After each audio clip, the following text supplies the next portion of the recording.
کتاب منبع علم و دانش، سرچشمه دنیای عقل، مخزن فرهنگ ملی، پایه تمدن جهانی متمدن، خاصه آینه حیات و کلید در گنج سخن است. با همین دلیل شاعری بزرگ فارس و تاجیک عبدالرحمن جامی کتاب را چون فروغ صوفی دانایی به قلم داده است.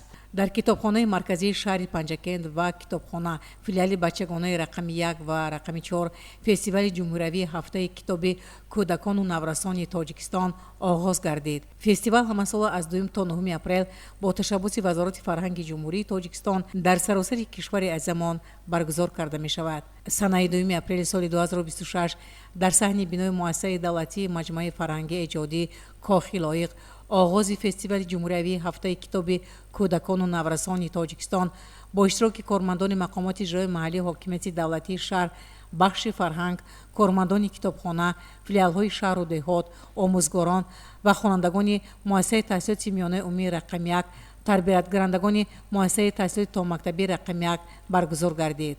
در چهاربینی نمایش وسیع کتابی تحت عنوان کتاب فروغبخش جهان ماست و مرز تماشا گذاشته شده بود.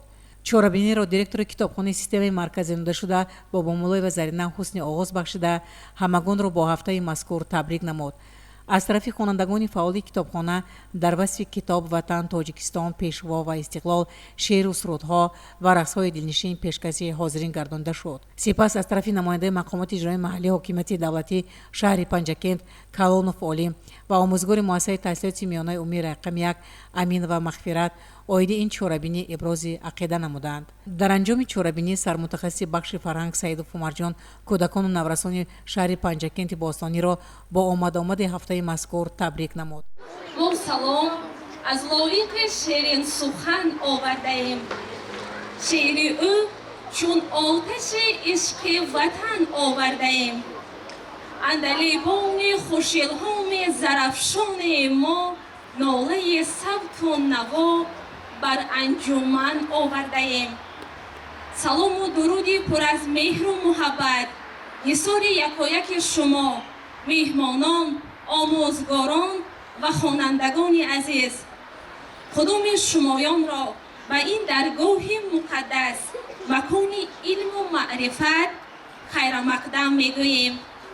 چه خیلی که به همگان معلوم است همه ساله چون عنعنه در سراسر کشور عزیزمان تاجیکستان از سنه 2 تا 9 اپریل فستیوال جمهوری هفته کتاب کودکان و نورسان تاجیکستان را که برای بلند برداشتن معرفت فرهنگ کودکان و نورسان نگرانیده شده است بسا صمیمی و با یک شکوه و شهامت خاصه با تنتنه جشن میگیریم. چون این آزمونها یکی از دستاوردهای مهمترین دوران استقلال می باشد که حالا ما در آستانه تجلیل این جشن بزرگ ملی و تاریخی قرار داریم. از فراز قله اقبال ما میرسد خورشید استقلال ما. هدیه یزدان بهشت ما وطن، شه کتاب سرنوشت ما وطن. اینک در آغاز فستیوال مذکور کتابخانه فیلیال‌های بچگانه رقم 1 و 4 با همکاری با مؤسسه تحصیلات میانه عمومی رقم 1 و با مؤسسه تا مکتبی تحصیلات رقم 1 چهاربینی تحت عنوان فروغ معرفت آماده نمودند. آن را پیشکش شما می نماییم. اینک سخن افتتاحی به دیرکتور کتابخانه مرکزی با مولای و زرینه. کتاب آموزگاری روزگار است، رفیقی مهربان و غمگسار است. هر آنکه با کتاب اندر سخن شد، سخن پرورده هر انجمن شد. کودکان و نورسان عزیز، استادان ارجمند، مهمانان گرامی قدر فستیوال امروزه، با سال سپری گردید که امروز یک جایه در آستانه عید کلام بی‌نظیر و عالمگیر در آستانه فستیوال جمهوری هفته کتاب کودکان و نورسان تاجیکستان، فستیوالی که از سال 1944 عرض هستی دارد و تا آمد آن در سراسر کشور محفل و باخوری‌های سودمند را تنتنه می‌کنند. فستیوال از 2 تا 9 اپریل در سراسر جمهوری عزیزمان جشن گرفته می شود. مقصد اساسی برگزاری فستیوال جلب نسل نو است به مطالعه کتاب، تشکل و تکامل بهترین ملکه‌های خوانش، باز هم بلند برداشتن سطح فرهنگ اطلاعاتی کودکان و نورسان، جوانان و به این وسیله در ضمیر آنها تربیت نمودن حس افتخار ملی، وطندوستی، گرامی داشت ارزش‌های ملی و عمومی بشری می باشد. وظیفه فستیوال ارزش‌گذاری به میراث نیاگان، ارزش‌های ملی و عمومی بشری، تربیت نسل نورس در روحیه وطندوستی، زیبایی پسندی، خودشناسی، افتخار از تاجیکستان، احترام مقدسات ملی، آمادگی به حفظ مرز و بوم وطن عزیز تاجیکستان می باشد. من به همه کودکان و نورسان توصیه می دهم که از آثار استادان صدرالدین عینی، میرسعید میرشکر، میرزا ترسونزاده، غفار میرزا، یوسف احمدزاده، عزیز و دیگران ادبیات ها مطالعه نمایند. اثرهای این ادیبان به قلب کوچک نورسان گرمی و نرمی می بخشد و به راه راست هدایت می نماید. در وجود این ادیبان دایر به آداب و اخلاق، علم و دانش، کسب و هنرآموزی، بیت‌های فراموش شونده پر از پند و حکمت موجود است. غافل منشین نه وقتی بازی است، وقتی هنر است و سرفرازی است. دانش طلب و بزرگی آموز تا به نگرد روز دست روز. اطمینان کامل دارم که این سال نیز فستیوال هفته کتاب کودکان و نورسان تاجیکستان چون سالهای پیشین با رنگ و بوی شد فرح‌بخش خواهد گذشت، زیرا کارمندان کتابخانه مرکزی و کتابخانه فیلیال‌های شهر و دهات هر یک به کسب خویش دلبسته و ممتاز با خیال رنگین و بای فعالیت می‌نمایند. در واقع کتاب بهترین رفیق، بهترین ارشادگر محسوب می‌یابد که بی‌غرضانه مصلحت‌های مفید داده ما را در زندگی برای راست هدایت می‌نماید. فستیوال امروزه را شاده گفته اعلام می‌نمایم. آستانه مکتب در هر کجا بوده ما، هنگام استراحت جان از صفای مهرت هر لحظه داشت راحت. مکتب امید مایی، وقتی سفید مایی، در سر خیالی شیرین، در دل مرادی نکرد. قدم قدم گذاره خورم به درگاهی تو، مکتب امیدی مایی، وقتی سفید مایی، در پیرهن نغنجه از شرط خوش مرادی، برای ما چو مادر آغوش خود گشاده. مکتب امیدی مایی، وقتی سفیدی مایی، مکتب امیدی مایی، وقتی سفیدی مایی. مشکی کوهستان در کناری کوهساران، زیره دارد فیضی دیگر گرمی تابد به چشمان. این گیاهی تازه و تر، حسن کوهستان نمایان، از گل خودروی زیره وحچیسان دلسوز و دلکش. بوی زیره چون سیه داروی نادیر، زیر آب از ترمه خورده است، آب را او می پرستد، از هوایش بهره برده است. سیر و سیاحت می کنم در ساحلی بحری کبود، چشم و دلم را می برد بهانه‌ی بحری بیهود. ریگی نرم و تر ساحل به ساحل می روم، از شین و خیزی موجودات محبوب و مفتون می شود. دیدم عجایب منظره بگاه در بالای بحر، گویا نشسته است آفتاب در آب چون طلای بحر. روزی مبارک خانه پر از مهمان است، ری همه خندان است، انیسه در میانه چون شب چراغ خانه. هر سه نظاره دارد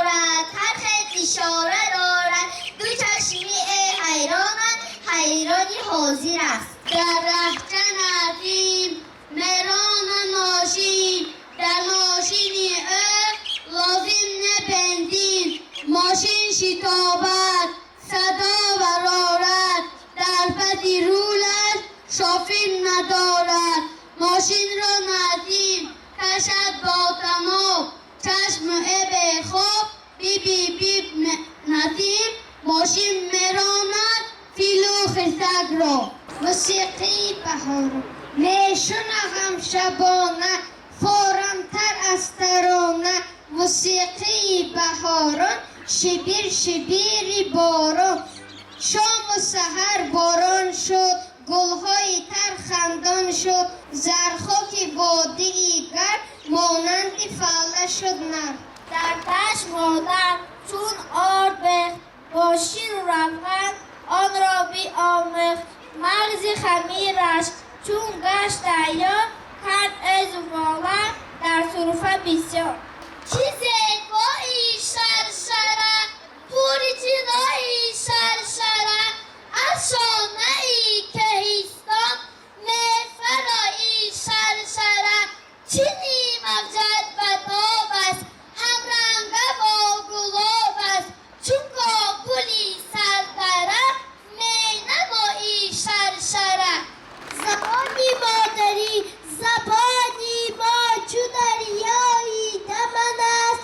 به قهرش گوهری تابان نهان است. زبانی تیز و پرراتر ز الماس، سلاحی جاودانی تاجیکان است. زبانی قصه های باستانی، نسیمی پیجه میلیان است. زبانی به زوالی شاهنامه، زبانی در فصاحت داستان است. زبانی خامه فرهنگ سینا، زبانی شوکتی سامانیان است. عجب بای است و زیبا سارد، پر از دور ساری آب شارد. شبی سرسبز و خورم در بهاران، مثالی باغ و بستان بعد باران. و زینتی نماوند هم بهار است، بهاری به خزانم تاجیکستان. تو آزاد هستی و من زنده با تو، عزیزی مثل جانم تاجیکستان. خانه‌ای که طفل باشد غصه در آن خانه نیست. خانه‌ای که طفل باشد غیبت بیگانه نیست. اینک سخن تبریکی به نماینده مقامات اجرایی محلی حاکمیت دولتی شهر پنجگین تمام افتاده می شود. خیلی در اینجا خیلی نامدید از روز دویم تاندرون، روزی ادبیات بچه بودن اما سالا قید کرده می شود. این روز ما در کتابخانه مرکزی شهر پنجگین قرار داریم با یک گروه نورسان در اینجا قرار دارم. همه میخواهم که شعر گویم، همه میخواهم که اثرهای ایجاد کرده بود با ما پیشنهاد نمایند و این بود که از طرف اساس‌جوز و حرکت ملی پیشروی ملت اویدی با کتابخانه قرار گرفتنی تمام پیشروی جامعه نورسان خوانندگان یکچند آزمون‌ها اعلام کرده شد و این آزمون‌ها زیاد مبلغ‌ها را پیشنهاد کرده شده است و فقط در 3 آزمون زیاده از 21 میلیون سوم چوب کرده پیشنهاد کرده شده است. این خیلی خرسند می‌کند که از آن گواهی می‌دهد که سروری فرهنگ پروری ما برای نسل آینده، برای نسل جوان بسیار غمخوار هستند. بنابراین ما جوانان، ما شخصایی که در اینجا قرار داریم و این متصدیان کتابخانه‌ها همه وقت خواهیم که در کتابخانه‌های ما پر از کودکان نورسان باشد، آنها را به کتابخانه جلب نماییم.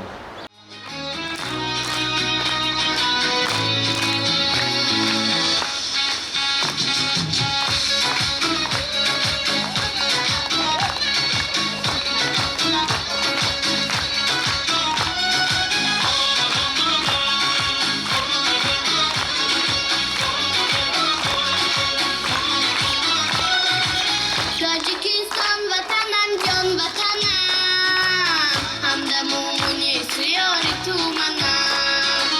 بحری آبادی و سرسبزی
چهارمی ای مؤسسه تحصیلات میانه عمومی رقمیت به نام ایوان پتروویچ لازم باشه. ما در فستیوال کتاب کتابخوان و نورستان میخواهیم کم هم باشد درباره شاعر معاصر خلق تاجیک استاد لایق شیرعلی معلومات دهیم. لایق شیرعلی سال 1941 در دهه مزار شریف پنجکن به دنیا آمده است. او از خردی و کتابخوانی شوق زیاد داشت. بعد از ختم دانشگاه دولتی شهر دوشنبه فاکولته فیلولوژیا او به کسب روزنامه‌نگاری مشغول بود. ایجادیات او دستی دعای مادر، 101 غزل، سنگی سبز و غیره ها می باشند. او دارنده جایزه دولتی تاجیکستان به نام ابی عبدالله رودکی می باشد. از مادر به دنیا آمدم من، مرا در گوهره بسته بودند. سری گوهره ام بنشسته یاران، برایم نامی لایق جسته بودند.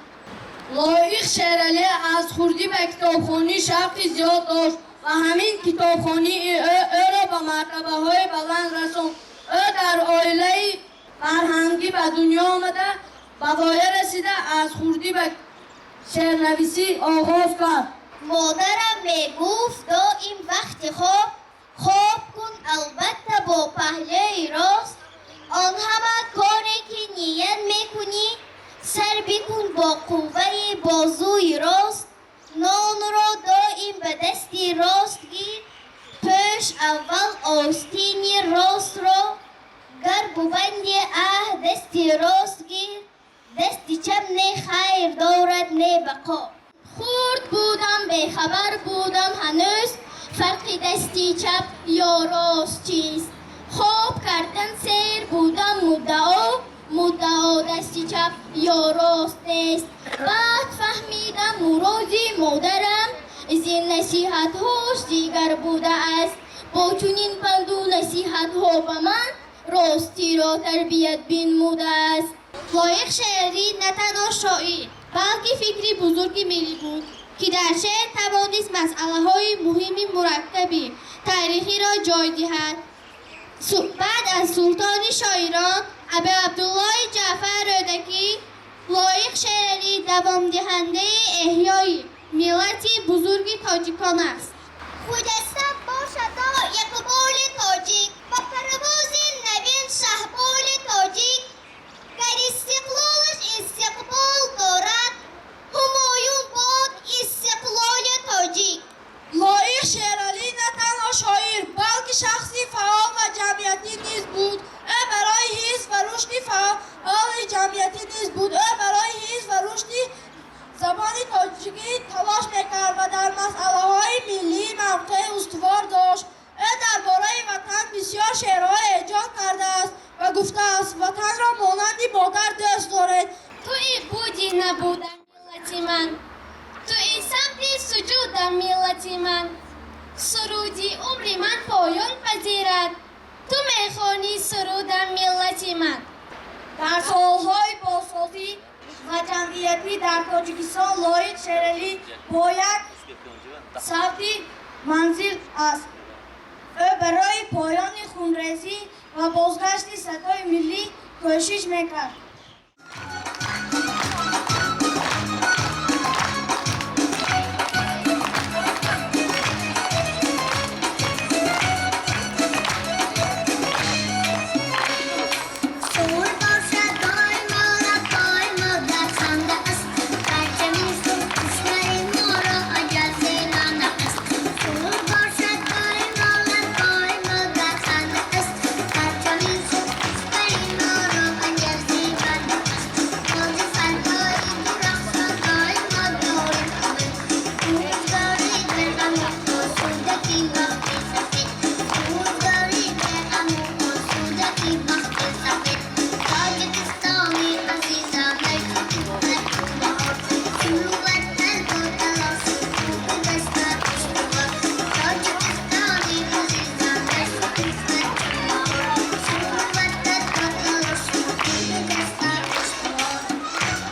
با چندین زبان باطن گردآوری گم کرده است یا امید سروری گم کرده است. زهر بادا شیری مادر بر کسی که زبانی مادری گم کرده است. ایا مادر مداری من تو بودی، گلی اول بهاری من تو بودی. نخوشقد چشمه شعر و سرودم، زیبا سرچشمه‌داری من تو بودی. کی سیر به درد گشنگی زار شود، به درد کجا شریک بیمار شود. بگذشته رود سواره از راه چوباد، از حال پیاده کی خبردار شود. منو جستی و تو پیدا نکردی، با بازار آمدی سودا نکردی. شنیدی قصه غرقی زمین را، گزار از لبی دیران نکردی. دیگو سازان گلی کاغذ خریدی، تلاشی لاله صحرا نکردی. غمی خود خوردی و انگیزه خود، غمی خود را غمی دنیا نکردی. تلاشی لاله صحرا نکردی، که یاد از منی تنها نکردی. عزیز و مهربانم کیست مادر، فراغی دیدگانم کیست مادر.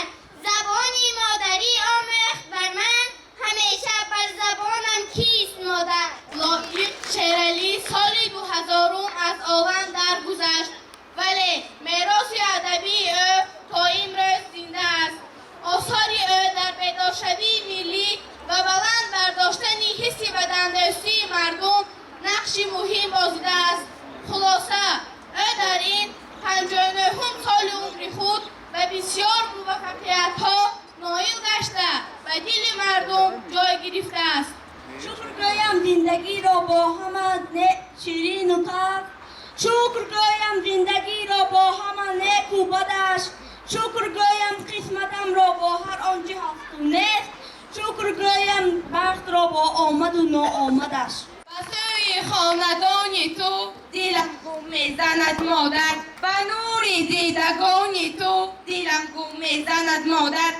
شبانگهان ستاره در سما گر میزند چشمک، و چشم دیدگان تو دلم گم میزند مادر.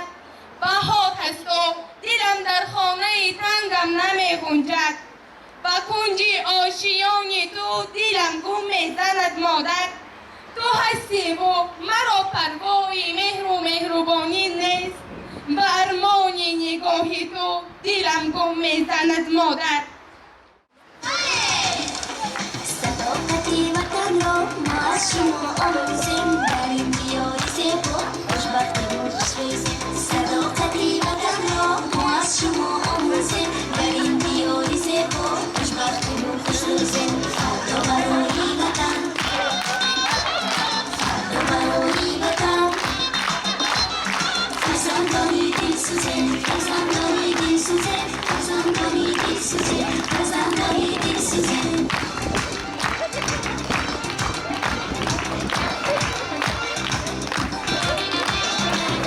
شود منور از نوری چشمانی ما، شما گونه افتخار هم تاجیکستانی ما. بدن شود منور از نوری چشمانی ما، شما گونه افتخار هم تاجیکستانی ما. فردا برای وطن، فردا برای وطن،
من زینب گلگل شکوفان می شود.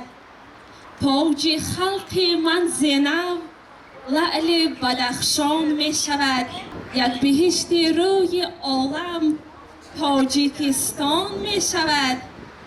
این بهشت تازه جان آل سامان می شود. اینک سخن تبریکی و آموزگار مؤسسه تحصیلات میانه عمومی رقم 1 امین‌آور. امروزها در تمام جمهوری ما هفته کتاب کودکان و نورسان رفته ایستاده است. ما صنف 4 ام و صنف 3 بنا کودکان اتمام گرفتیم که در این هفته کتاب کودکان و نورسان از 2 اپریل تا 9 اپریل دوام می‌دهد. اشتراکی حتمی خود را گذرانیم. خوشتر زی کتاب در جهان یار نیست، در غمکده زمانه غمخوار نیست. هر لحظه از و گوشه تنهایی صد راحت است و هرگز آزار نیست. من اتمام گرفتم، از فرصت استفاده بردم.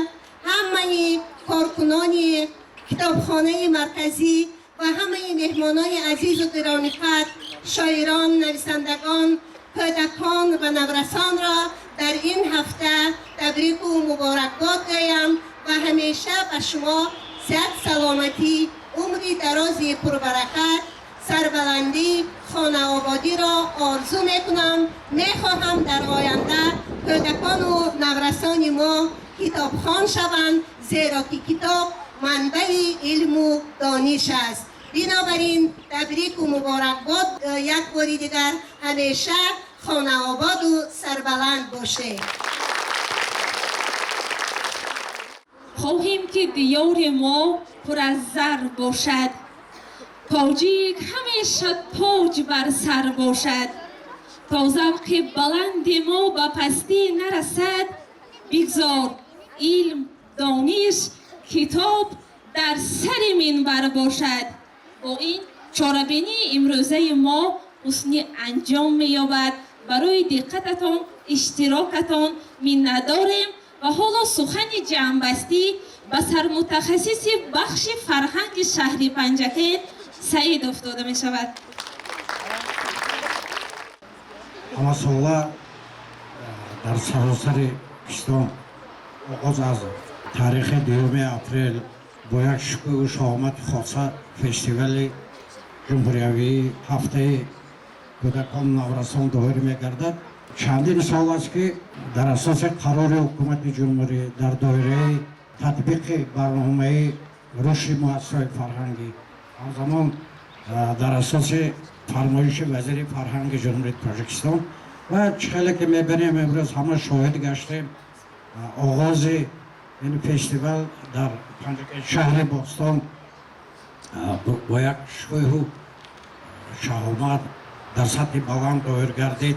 ما مشاهده کردیم که اینقدر با یک هوس، با یک رغبت کودکان نورسان شعرها قرائت کردند، رقصها، سرودها سرودند و البته آغاز از امروز در تمام کتابخانه فیلیال‌های شهر و دهات این هفته فستیوال هفته کتاب کودکان نورسان ادامه می‌یابد. من از نام بخش فرهنگ مقامات اجرایی محلی حاکمیت دولت شهر پنجکین آغاز این فستیوال رو به همه تبریک و تهنیت میگم. برای سازمان دهندگان آغاز فستیوال من امروز چاره‌بینی که یک در سطح بلند گذشت ماموریت کتابخانه مرکزی شهر پنجکین برای تمام اشتراک کنندگان فعال، کودکان و نورسان خیلی فعال بودند، آموزگاران محترم، همه شما برای اشتراک فعالانتان عرض سپاس می‌نمایم. باز یک بار دیگر فستیوال رو بر همه شما تبریک و تهنیت می‌کنم.